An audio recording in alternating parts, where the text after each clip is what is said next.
3 years ago, I received the email that changed everything. I remember staring at my computer screen, my hands shaking as I read the words, "Congratulations on your promotion to Senior Marketing Director." The salary figure made me gasp out loud in my tiny cubicle.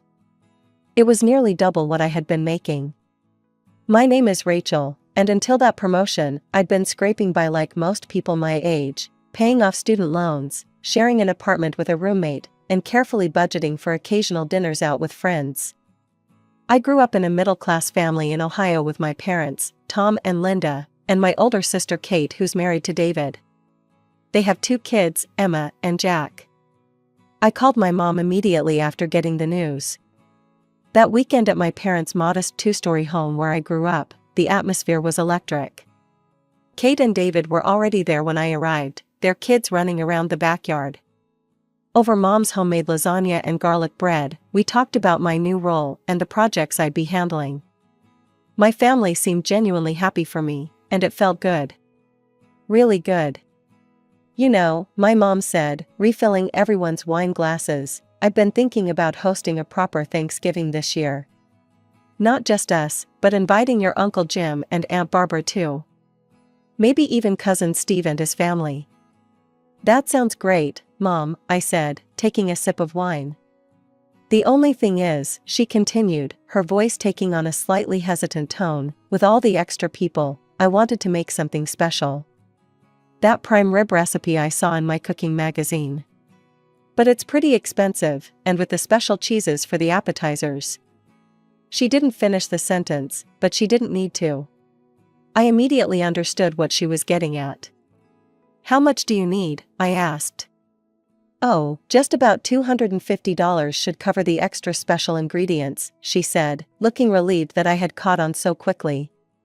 "No problem," I said, feeling a small glow of pride that I could help make the family gathering special. "I'll transfer it to you tomorrow." The Thanksgiving dinner was a hit. My mom received compliments from everyone on the prime rib and the fancy cheese board. Christmas came next, and my mom called again.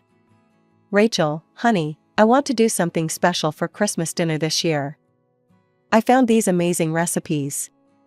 This time it was $300, I didn't hesitate.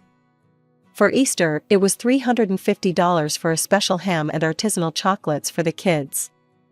By the 4th of July, my mom was planning a backyard barbecue for the extended family and some neighbors.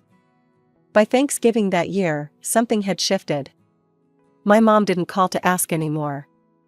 Instead, I received a text message.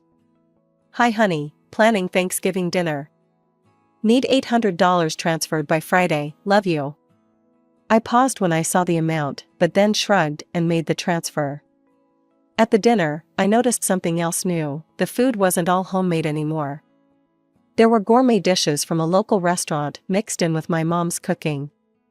"Mom, these appetizers are amazing. New recipe?" I asked, knowing full well they weren't homemade.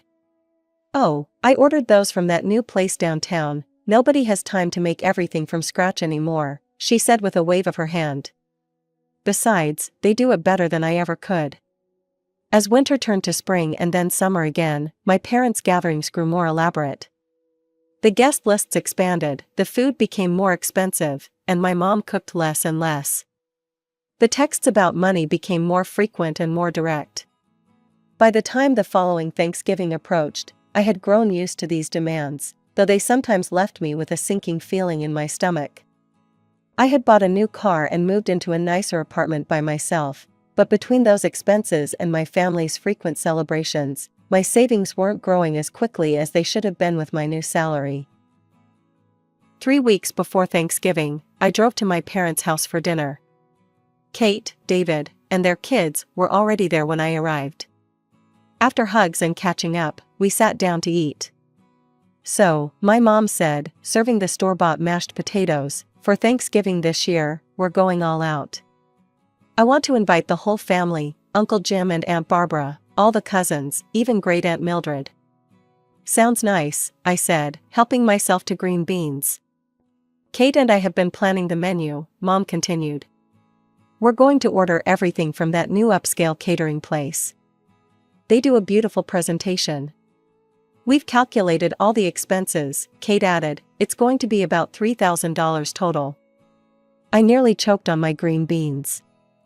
$3,000, I repeated, sure I had misheard. Yes, my mom said matter-of-factly, as if we were discussing $30, not $3,000. And I invited cousin Steve and his family to come stay with us, but they can't afford the train tickets. I told them you'd cover their travel expenses both ways. That's another $1,000, Kate supplied helpfully.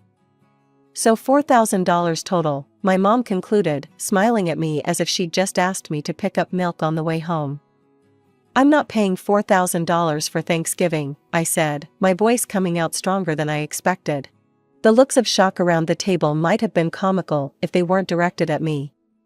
Kate put her fork down slowly. Rachel, you always pay for the holidays, that's how we do things now. Don't be difficult, Rachel, my mom said, her tone hardening. I've already promised Steve we'd cover his tickets. I've made the reservation at the restaurant. That's not my problem, I said, feeling anger bubble up inside me. You should have asked me before making promises with my money. You're being selfish, my dad interjected, after everything we've done for you. Selfish? I repeated, my voice rising. Is that what I am to this family now? A walking ATM? Not a daughter or a sister, just someone to foot the bill for your parties? How dare you, my mom gasped, we're family. Are we? I shot back. Because family members don't treat each other like this. Family members don't make financial demands without so much as a please or thank you. That's not true, my mom protested, but her face had turned red. Isn't it? I challenged. When was the last time any of you asked how I was doing? If I was happy at work? If I had any goals or dreams I was saving for? You only call when you need money. There was a moment of tense silence, broken only by the sound of my niece and nephew playing in the next room, oblivious to the adult drama unfolding at the dinner table. Finally, my mother spoke, her voice ice cold. Well, if that's how you feel, then perhaps you shouldn't come to family gatherings anymore. I looked around the table. My dad was staring at his plate. Kate was nodding in agreement with Mom. David looked uncomfortable, but said nothing. Fine, I said, throwing my napkin onto the table and standing up. If that's what you want. As I drove home to my apartment, tears blurred my vision. I kept thinking they would call, that they would realize how absurd this whole situation was. They were my family. Surely they wouldn't really cut me off just because I refused to pay for an extravagant party? But as the days passed and my phone remained silent, a sinking feeling grew in my stomach. Thanksgiving was approaching, and it was becoming clear that they had meant what they said. I wasn't invited. I had been excommunicated from my own family over money. Thanksgiving arrived with a chill in the air and an emptiness in my apartment. I kept checking my phone, expecting someone to call with a last-minute invitation. Nothing came. Around 4 p.m., my phone pinged. It was a notification from Instagram. I opened the app and froze when I saw my sister's post at the top of my feed. There they all were, my parents, Kate, David, the kids, Uncle Jim, Aunt Barbara, Cousin Steve and his family, gathered around my mother's dining table. The spread was noticeably less extravagant than previous years. Store-bought pies instead of gourmet desserts. Regular turkey instead of fancy catering. They'd clearly scaled back without my financial contribution. What really stung was my mother's caption, "So thankful to spend this special day with those who truly value family." I stared at those words for a long time, the implied accusation clear as day. According to my mother, I didn't value family. I was the villain in her story. The next day, my phone started ringing repeatedly.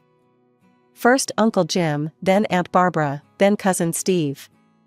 "Rachel, honey, we missed you yesterday," Uncle Jim said. "Everything okay?" "I was just busy with work," I lied, not wanting to drag them into the family drama. End-of-year projects, you know how it is. Similar conversations played out with the other relatives. I stuck to my story about work commitments, refusing to throw my parents and sister under the bus even though they had effectively disowned me for refusing to bankroll their parties. As December rolled in, the city transformed into a winter wonderland. Surely they wouldn't extend this freeze out through Christmas? On December 15th, I went shopping for Christmas gifts. For my dad, a high-quality fishing rod he'd been eyeing. For my mom, a beautiful cashmere sweater in her favorite shade of blue. For Kate and David, theater tickets. For Emma and Jack, toys I knew they'd love. I wrapped each gift beautifully and sent them by courier on December 23rd, including a card that simply read, "Merry Christmas, love, Rachel." The next day, Christmas Eve, my doorbell rang. It was the same courier service I'd used. "Return delivery for Rachel Wilson," the courier said, handing me my own packages with return to sender labels slapped across them. An hour later, my phone pinged with a message from my mother, "We don't need gifts from a stranger, don't come tomorrow." I spent Christmas Day alone, watching holiday movies and trying not to cry into my microwave dinner. The next few months passed in a blur. January brought a new year, but no reconciliation. February came with Valentine's Day displays that reminded me my family didn't love me anymore, not unless I came with an open checkbook. March thawed the snow, but not the ice between me and my parents. My birthday in April was the next test. The day came and went without a call, text, or card from my parents or sister. Only my extended relatives sent me messages on social media or via text. To distract myself, I threw myself into work and focused on buying my own place. With the money I was no longer spending on my parents' parties, my savings had grown significantly. After viewing numerous properties, I found it, a beautiful 2-bedroom condo with panoramic windows overlooking the city park. It was at the top of my budget and would mean taking on a sizable mortgage, but it was worth it. The day I moved in, I snapped a few photos and posted them to Instagram with the caption, "New chapter, new home. So grateful for this space, that's all mine. Housewarming party in 2 weeks, friends and family welcome." The post was immediately flooded with likes and congratulatory comments. Friends asking details about the housewarming party. Relatives expressing excitement about seeing the place. The very next morning, my phone rang with a number I hadn't seen in nearly 6 months, "Mom." "Hello?" I answered, trying to keep my voice neutral. "Rachel," my mother's voice was crisp, "I saw your post about the new apartment. Why didn't you tell us you were buying property?" I almost laughed at the audacity. "Are you serious?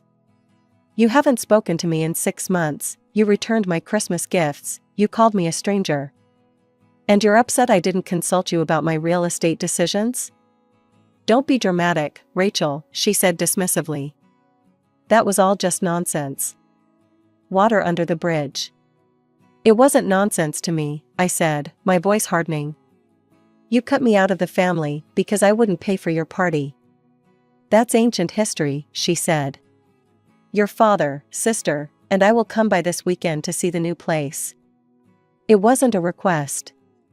It was a statement, just like her demands for money had been. "No," I said firmly, "you're not invited." There was a shocked silence on the other end of the line. "You have no right," she exploded. "Is this how you treat your mother? After everything I've done for you?" "This is how I treat people who only value me for my bank account," I replied, surprised at how calm I felt. "I'm not interested in rekindling a relationship where I'm just an ATM. You ungrateful little."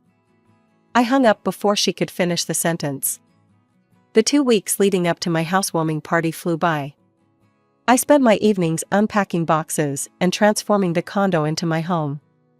Every decision was mine alone, and there was something liberating about creating a space that reflected just me. On housewarming day, everything was ready by 2 p.m., and the first guests began to arrive. Uncle Jim and Aunt Barbara were among the earliest. "Rachel, this place is simply beautiful," Aunt Barbara gushed, hugging me tightly. "I'm so proud of you." The party was in full swing by 4 p.m. My condo was filled with laughter, music, and conversations.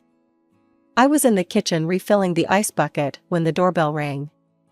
Assuming it was the food delivery, I went to answer it without checking the peephole. The moment I opened the door, my stomach dropped. Standing in the hallway were my parents and Kate. Before I could say anything, my mother stepped forward, pushing past me into my condo. "Sorry we're late," she announced loudly, as if she'd been invited. "Traffic was terrible." My father followed with a mumbled, "Hey, Ratch," avoiding eye contact. Kate hesitated at the threshold. "You have a really nice place," she said quietly, holding out a wine bottle like a peace offering. I was too shocked to refuse her entry, so I stepped aside mechanically. They had actually done it, shown up uninvited after I explicitly told them not to come. In the living room, conversations faltered as people noticed the new arrivals. My mother, either oblivious to or deliberately ignoring the tension, sailed into the room with confidence. I decided to take the high road, at least temporarily. It was my housewarming, and I didn't want to ruin it with a family showdown. But my mother had other plans. As I was showing a coworker my closet, I heard her voice rise above the party chatter. And she didn't even invite her own family. Can you believe that? Her own mother. I excused myself and hurried back. My mother was standing in the center, wine glass in hand, addressing the entire party. "Rachel's always been headstrong," she was saying, her voice slurring slightly. "But to shut out her family like this, after everything we've done for her." "Mom," I said sharply, "this isn't the time or place." "When is the time or place?" she demanded. "You won't answer our calls, you won't come to family gatherings. You buy a new home and don't even tell us." The room had gone silent. Every eye was on us. That was it. I'd tried to be civil, but I was done being painted as the villain. "You want to do this here?" "Fine," I raised my voice to address the whole room. "For those of you who've been wondering why I haven't been at family gatherings for the past 6 months, let me explain." I laid it all out, how my parents had started asking for money after my promotion, how the requests had turned into demands, how they'd planned a $4,000 Thanksgiving without consulting me and then cut me off when I refused to pay for it. "They didn't invite me to Thanksgiving or Christmas," I continued. "They returned my Christmas gifts. My mother texted me saying, 'We don't need gifts from a stranger.' And now they show up uninvited and act like I'm the one who abandoned the family?" My mother's face had turned crimson. "That's not how it happened," she spluttered. "Rachel's exaggerating, we just wanted her to contribute." "Linda," Uncle Jim interrupted, his voice stern, "stop. I was at Thanksgiving, remember? I thought it was odd that Rachel wasn't there. You told everyone she was too busy with work to attend." "And Christmas," Aunt Barbara added. "You said the same thing then." One by one, my relatives recalled moments when they'd asked about my absence and been given misleading answers. My mother's face grew redder with each comment. Finally, Kate spoke up, "We were just annoyed that Rachel wouldn't help with Thanksgiving." "Help?" I repeated incredulously. "You wanted me to pay $4,000. That's not helping, that's funding the entire event." My mother grabbed my father's arm.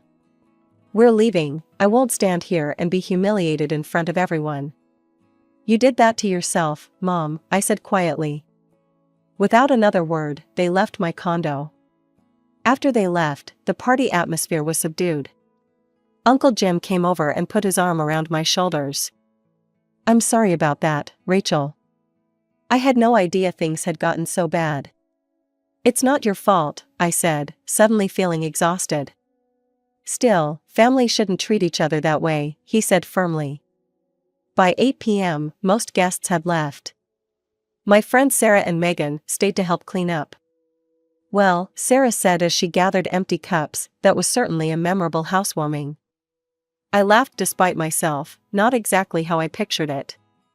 "You okay?" Megan asked, studying my face. "Actually, yes. It needed to be said. I'm just sorry it happened in front of everyone." "Don't be," Sarah said fiercely. "They deserve to be called out. Using you as an ATM, then pretending you abandoned them? That's some next-level manipulation." After they left, I sat alone on my new couch. My phone buzzed with a text from Uncle Jim. "Proud of you, kiddo. Not just for the new place, but for standing up for yourself. That took guts. Let me know if you need anything." I felt tears prick my eyes as I typed back a simple, "Thank you." Despite the drama, I didn't regret what had happened. For months, I'd been carrying the burden of my family's rejection, questioning whether I'd been selfish. Now, the truth was out in the open. I wasn't the villain in this story, and I wasn't alone. I went to bed that night feeling lighter than I had in months. Whatever happened next with my family, I knew I could handle it. I had my friends, my supportive relatives, and most importantly, I had myself. The day after the housewarming party, I woke up to a string of text messages from relatives. Most were supportive. I was making coffee when my phone rang. It was my mother. My finger hovered over the decline button, but curiosity got the better of me. "Hello?" I answered, keeping my voice neutral. "How dare you?" My mother's voice was shrill with anger. "How dare you humiliate us like that in front of everyone? Do you have any idea what you've done to my reputation?" I let out a humorless laugh. "Your reputation? That's what you're worried about?" People are calling me, asking questions, looking at me differently. "Because they know the truth now," I interrupted. "They know you cut me off from the family because I wouldn't bankroll your parties." "That is not what happened," she insisted. "You're twisting everything." "Mom," I said firmly, "I'm not going to argue with you about this." "This is all your fault," she continued as if she hadn't heard me. "If you had just helped with Thanksgiving like you were supposed to." "I'm not having this conversation," I cut in. "I'm not going to keep explaining why it's unreasonable to expect me to pay thousands of dollars for family gatherings without even being consulted first." My mother continued blaming me, her voice growing increasingly agitated. I'd heard enough. "I'm not going to communicate with you, Dad, or Kate until you realize that this was all your fault," I said firmly. "I'm a family member, not your personal ATM. Rachel." I hung up before she could finish and immediately blocked her number. I did the same with my father's and Kate's numbers, then blocked them on social media too. It was drastic, but necessary. I was done being manipulated and made to feel guilty for standing up for myself. A month has passed since that final conversation. Sometimes I find myself checking my phone, half expecting to see a message from one of them that somehow got through the blocks, an apology, an acknowledgement, anything. But there's nothing. I'm still waiting for them to realize what they've done, to understand that treating me like a walking bank account wasn't okay. I'm waiting for them to see me as a daughter and sister again, not just a source of funding for their social aspirations. In the meantime, life goes on. I've settled into my new condo, making it truly mine with each picture I hang and each plant I nurture. My balcony garden is thriving in the summer sun, giving me fresh herbs for cooking and flowers that brighten my mornings. Work keeps me busy and fulfilled. I've taken on a new marketing campaign that challenges me creatively and has earned me recognition from the company's leadership. The promotion that started all this family drama has turned out to be everything I'd hoped for professionally, even if it created unexpected complications in my personal life. My social calendar stays full. Sarah and I have started taking a weekend hiking trip once a month, exploring trails within a few hours' drive of the city. Megan convinced me to join her book club, which has introduced me to both new literature and new friends. I've even gone on a few dates, nothing serious yet, but fun nonetheless. Uncle Jim and Aunt Barbara have made a point of including me in smaller family gatherings, careful not to invite my parents to the same events. Their support means more than they know, reinforcing that family doesn't have to be toxic or transactional. The pain is still there, especially on quiet evenings when memories surface unbidden. I miss the family I thought I had before my promotion revealed their true priorities. I miss my niece and nephew, who are too young to understand why Aunt Rachel isn't around anymore. But the sharp, raw hurt has dulled to a manageable ache. I no longer cry when I see Facebook photos of family events I wasn't invited to. I no longer rehearse arguments in my head, thinking of all the things I should have said. I've made peace with my decision to enforce boundaries, even when those boundaries meant cutting off people I love. Some nights, sitting by my panoramic windows watching the city lights, I wonder if they'll ever come around. If my mother will ever acknowledge that her behavior was wrong, if my father will ever find the courage to stand up to her, if Kate will ever see past her own self-interest. I hope they will. Despite everything, they're still my family. But I'm no longer putting my life on hold waiting for their approval or acceptance. I know my worth now, and it's not measured in dollar signs or how much I'm willing to spend to maintain appearances.